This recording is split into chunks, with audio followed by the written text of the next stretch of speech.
There was a time before automobiles and shopping malls and cell phones when you had to work pretty hard to get the things you needed just to live a reasonable life.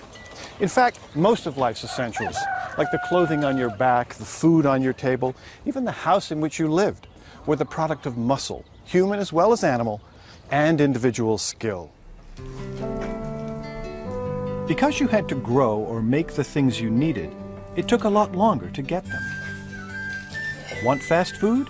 Forget it. No drive-in chicken joints here. A new house, a bigger barn? Start with the trees at the edge of the forest.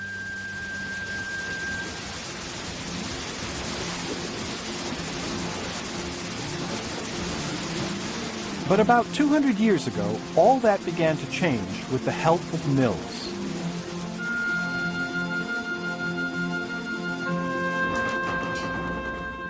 These early factories turned out machine-made products that could be bought in stores, and they offered a new way of working that changed the way people lived.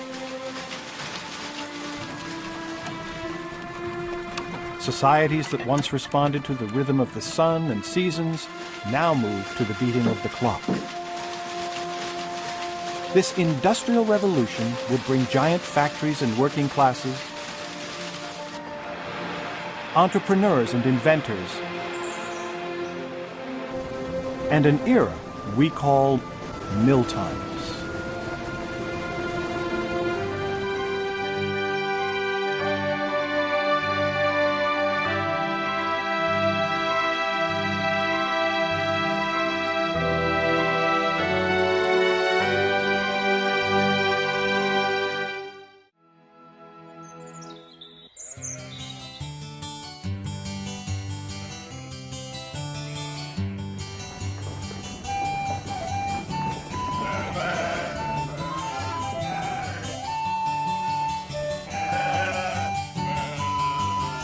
So what did people do 200 years ago if they needed a necessity of life like clothing?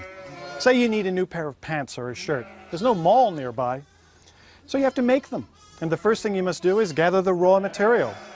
Now in some regions you turn to cotton or flax, but here at New England's old Sturbridge Village you turn to sheep for their wool.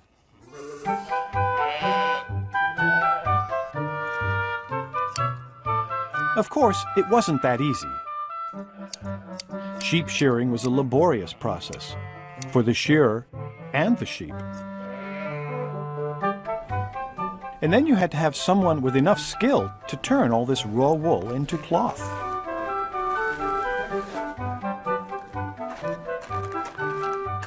After cleaning the wool, it had to be carded. This took strong fingers and prickly brushes, like pet brushes, to untangle and separate the fibers, and to create wispy tubes of wool called slivers.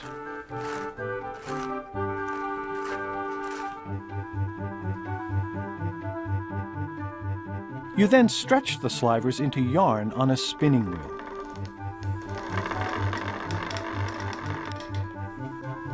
Notice how the yarn gets twisted as it winds onto the spindle? This makes it strong enough to weave without breaking.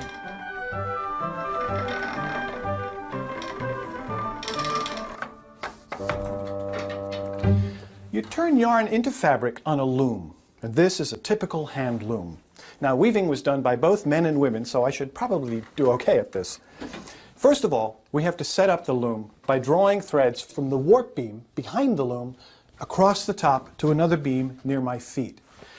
The warp threads pass through harnesses, which I can raise or lower by pressing down on these foot pedals. And when I do that, it creates a space between alternating sets of warp threads. I'm going to take the shuttle, which is this wooden contraption with a spool of yarn in it called a bobbin, and I'm going to push it across through that space, perpendicular to the warp threads. I then press it down, change pedals to raise the other harness to create that over and under pattern that you get used to seeing in weaving. I send the shuttle back through, pull it snug, tamp it down, and repeat this process over and over again until there's something else I'm supposed to do or my arms fall off. You can see just how much time is going to go into this to produce enough fabric to make clothes. I mean, there's the carding and the spinning and the weaving, then there's the cutting and the stitching and so on, which sort of explains why people back then would have had relatively few clothes. But by the middle of the 1700s, help was on the way. And it began with water-powered machines.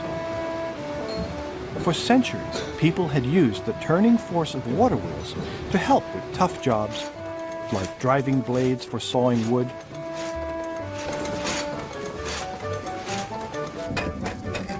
and rotating coarse stones for grinding grain into flour.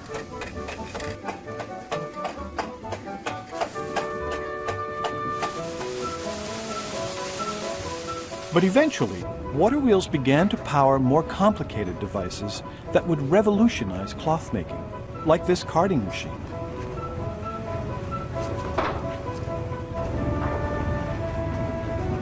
What an improvement over the pet brushes. And by rolling out wispy slivers all day long, it was a great labor-saving device. But this was even better. I'm standing next to a machine called a water frame. It was created by the famous English inventor Richard Arkwright, this model's from the 1780s, to spin cotton into yarn.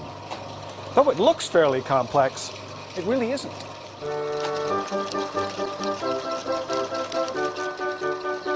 It runs on water power, just like the carding machine and saw blades we saw earlier. The cotton in the top spools is drawn out by the action of the machine, which twists it nice and tight, and then gathers the yarn onto these bottom spools. It works just like a hand spinning wheel. 96 of them, actually. So it's little wonder that spinning by machine would eventually make spinning by hand obsolete.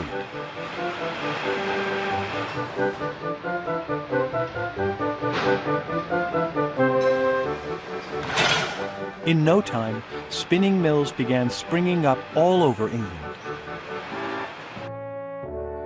By the late 1700s, these mills were putting whole villages to work, making yarn inside the new factories or weaving it into cloth in their homes. The spinning industry was so successful, it quickly spread to the rest of Europe. And it was only a matter of time before it reached England's former colonies in America as well.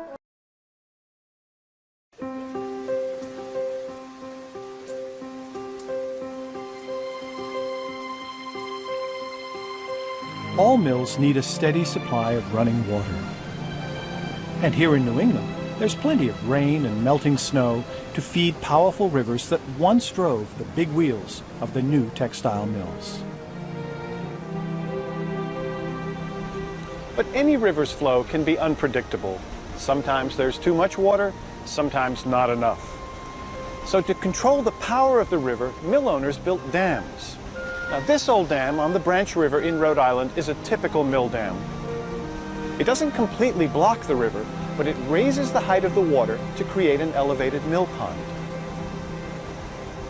Now, if we dig a channel called a head race from the pond to the mill, that pent-up water behind the dam will flow through the head race, turn the wheel, and then rejoin the river through the tail race. So dams and their ponds acted like storage tanks for the H2O fuel the water wheel engines ran on.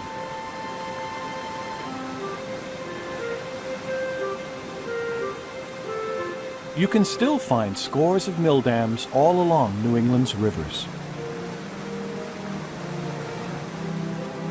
But this one in Pawtucket, Rhode Island is special because it powered America's very first spinning mill.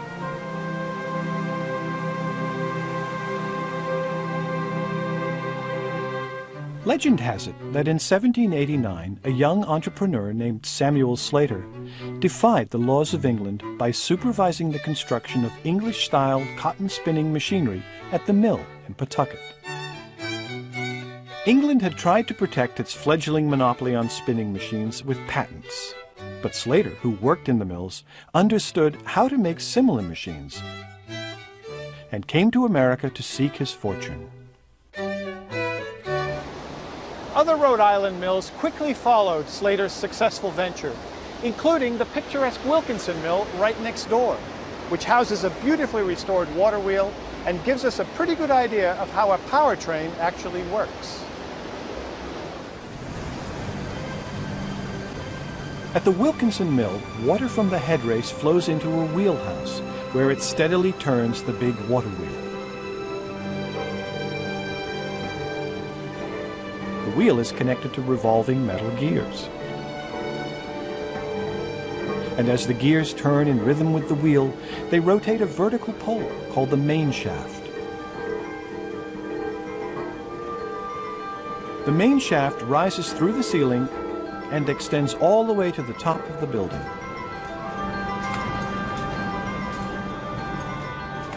On each floor, the vertical shaft turns horizontal shafts that hang just below the ceiling. A leather belt carries the power from those horizontal shafts to a pair of pulleys above each machine. Now, to get the power to the machine itself, I'm going to turn the machine on by sliding the belt from one pulley to another. And voila, the machine works. Now, this is not a spinning machine, it's a lathe. A lot of mills, like Wilkinson, had their own machine shops. This is a wood lathe. It was actually used to produce those humble workhorses of the spinning industry, the bobbin.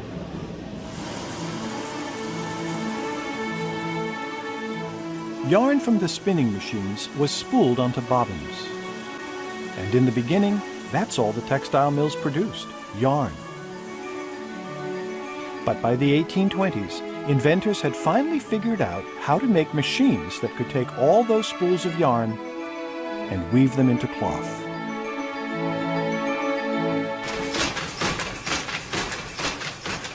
This power loom is weaving a plain piece of fabric. All the things I had to do on the hand loom are now being performed by this machine, only a whole lot faster. In fact, the wooden shuttle I threw by hand whips its thread back and forth so quickly, we have to slow down the action for you to see it.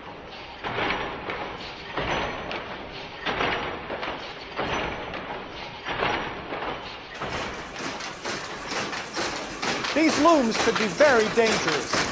If a shuttle like this should break free, it could pierce your flesh like a bullet. If you got your sleeve caught, it could cost you an arm. But when the power loom was perfected, weaving, like yarn spinning before it, would move from the home to the mill.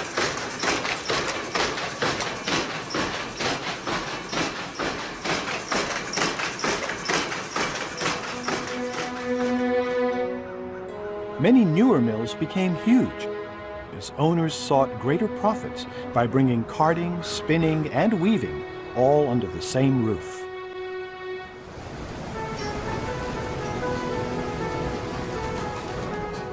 As more and more mills sprang up, there was increased competition and the occasional dispute over issues like backwater.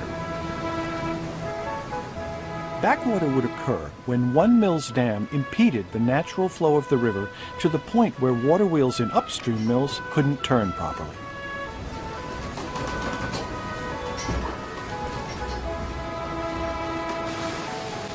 Because water was so valuable as fuel, clashes over water rights were common.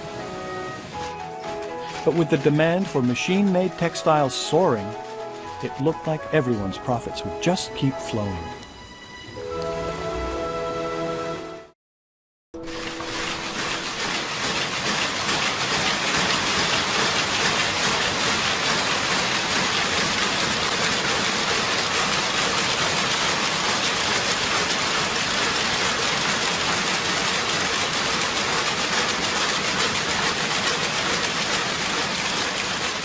This huge room would have been fairly typical of weaving floors in the big textile mills of the 19th century. As mills grew larger, some of them changed. from businesses that could be managed by 1 or 2 people and a small workforce to a factory system with hundreds of workers and scores of managers, overseers, and accountants. The biggest problem for the biggest mills, like Boot Mill here in Lowell, Massachusetts, was finding enough workers to run the machinery. In the early 19th century, 9 out of 10 Americans still lived on farms and had no experience with mill work. Without enough skilled hands to run the complex machinery, the big mills of Lowell, Massachusetts would have remained a dream. It was American textile entrepreneur Francis Cabot Lowell who had the vision in the first place. He had witnessed the terrible conditions faced by mill workers in England and decided he could create a wholesome atmosphere that would attract country women to work in his mills. When he offered decent wages too, the daughters of cash-strapped farmers flocked to this unique city of mills and became famous as the Lowell Girls. When they arrived, the women found that Lowell was serious about the wholesome atmosphere. There were rules and curfews that everyone had to follow, even when they weren't working. Drinking alcohol was strictly prohibited, for example. And to further protect their reputations and souls, employers required all women to attend Sunday church service.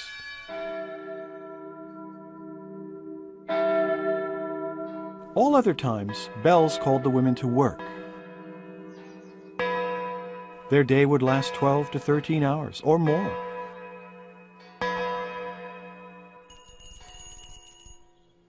And when they weren't working, they spent most of their time inside one of the hundreds of boarding houses scattered throughout the city. The women of Lowell were very well fed by their employers. One wrote, "We had cod soup, baked cod, and fish hash. We have pie 2 or 3 times a day, coffee and warm biscuits." All the workers got 3 decent meals a day, clean linens, and a room to sleep in, and all for about $1.25 a week. Now that may sound like a bargain, but it only left them $2 or $3 a week after working for 70 hours or more. Now that's about the same as a few $100s in today's money. Not great for all that work, but still a lot better than working on the farm, where they probably would have gotten nothing. Excuse me, is there any more of that fish hash?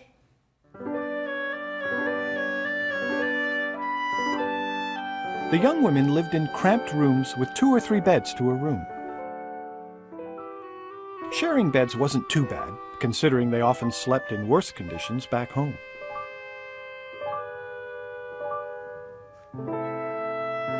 They loved to write letters and keep journals. Complaints about rodents, the communal outhouse, and a lack of privacy were common. But most women clearly liked the boarding house life and the excitement of the city, especially on Sundays, their one day off. After church, they would spend their time courting, socializing, or promenading in the fresh air. They might attend a play, a lecture, or a concert, until this brief respite was over. And then it was back to the mills for another week of heavy toil.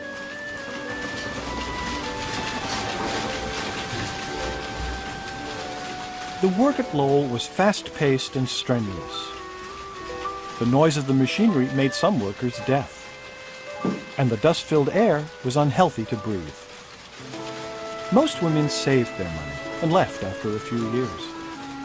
Some returned home. Others struck out to make their own destiny. But while they were here, they became highly skilled workers capable of performing the intricate tasks that made these mills successful.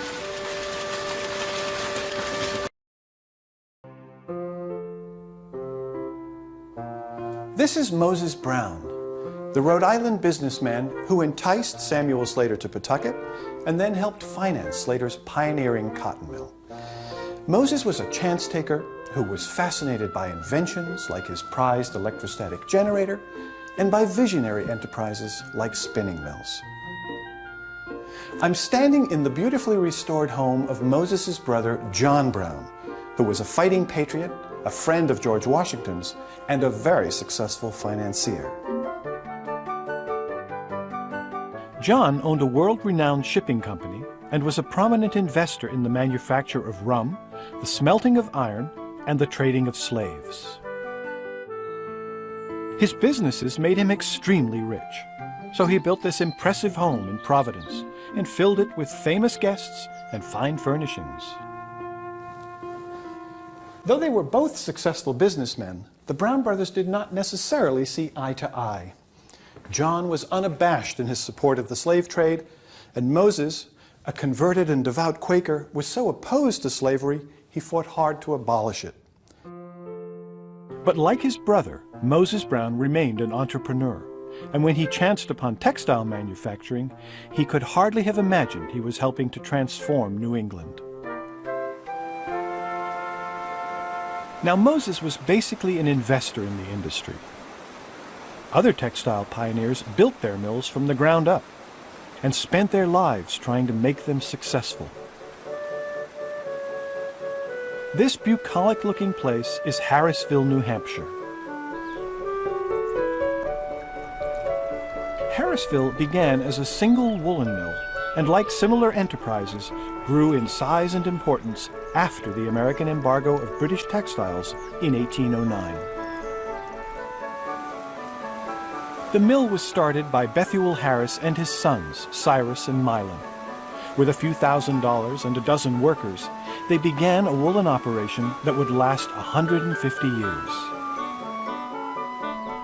The Harrises lived in those houses over there, not a stone's throw from their mill.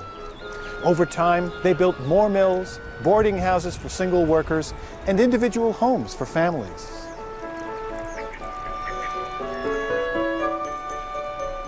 Milan Harris even built this schoolhouse for the workers' children, which, unfortunately, was very cold in the winter. Rather than repair the drafty schoolhouse, he stuffed wool, which he had plenty of, into the cracks in the floors. The result was that the teachers and kids nearly froze, and Milan was chastised by state authorities for running one of the worst schools in New Hampshire. But the Harrises were not mean or greedy, and treated their workers fairly when they could afford to. For unlike rich owners, the Harrises were completely dependent on the fortunes of their mill. They personally fixed machinery, fought icy wheels, hired and fired workers, sweated over accounts, and hustled for business. If prices fell or labor costs rose or natural disasters struck, their enterprise could fail instantly. And without the deep pockets of rich mill owners, the Harrises were never far from financial ruin. But with equal parts luck and hard work, the Harrises made it, becoming country comfortable rather than Brown family rich. And for mill owners like the Harrises, that was enough. Now, not all New England textile mills succeeded, but the big cotton mills generally did very well, because the American South was an excellent source of cheap slave-grown cotton and an even better market for machine-made cloth. Abolitionist Senator Charles Sumner railed against the conspiracy between the Lords of the Lash in the South and the Lords of the Loom in the North. Thinking that Sumner had equated them with slaves, Lowell's workers passionately declared themselves the daughters of free men. But mill workers could be treated very unfairly, especially when demand fell and prices dropped. Owners could cut wages, increase hours, or speed up production, all in an effort to maintain profits. On rare occasions, workers fought back by turning out or going on strike. But then, as now, such tactics could be very risky for both sides.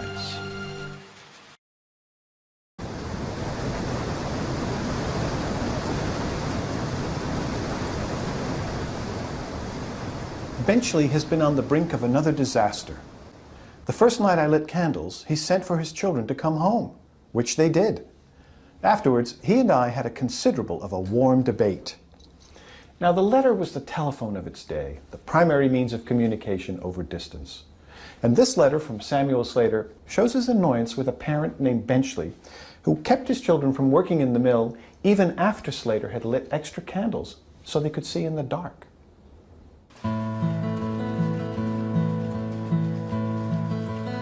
Yes, children worked hard at Slater and at other mills throughout New England.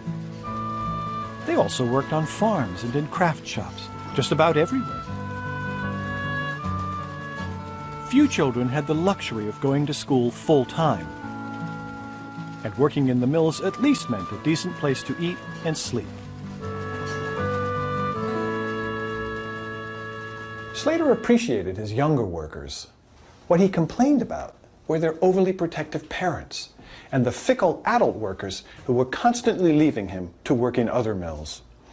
He was also unhappy about his personal fortune.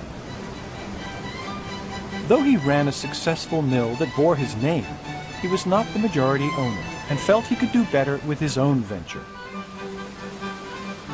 So in 1806, he built a new mill complex and proudly named it Slatersville.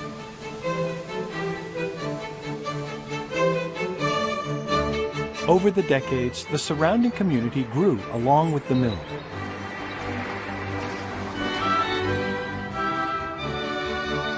And by mid-century, the Slater family had built 2 additional mills and installed steam engines to help power the machinery.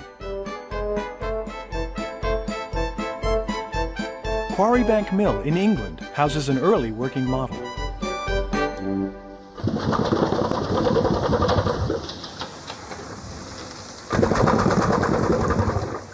This remarkable contraption is an old steam engine. Look at the precise movement of the vertical piston. It's moved up and down by the rise and fall of steam pressure inside the cylinder. And that up and down motion is converted into rotary motion, which operates all the machines. This was a revolutionary device. It made it possible to run machines any time, any place, and in any kind of weather.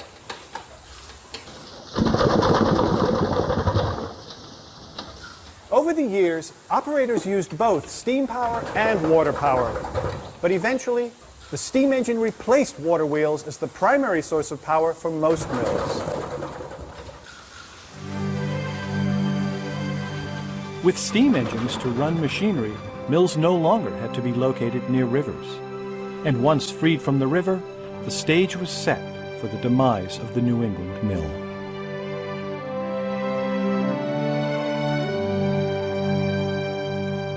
By the middle of the 20th century, many New England textile companies had moved south, where labor was cheap, where cotton grew right outside the door, and where swift-moving rivers no longer mattered.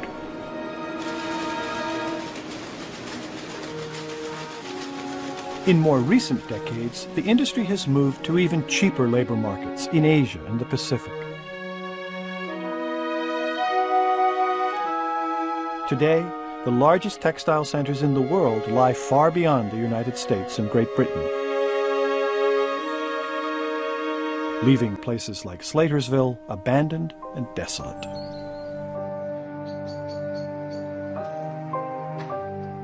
In England and New England, the textile industry is only a shadow of the enterprise it once was, and many old mills are now rotting from neglect or completely gone. A few communities have restored mill buildings, turning them into apartments, shopping malls, even art studios. But here in New England, the industry that supported generation after generation of working families is, for the most part, over.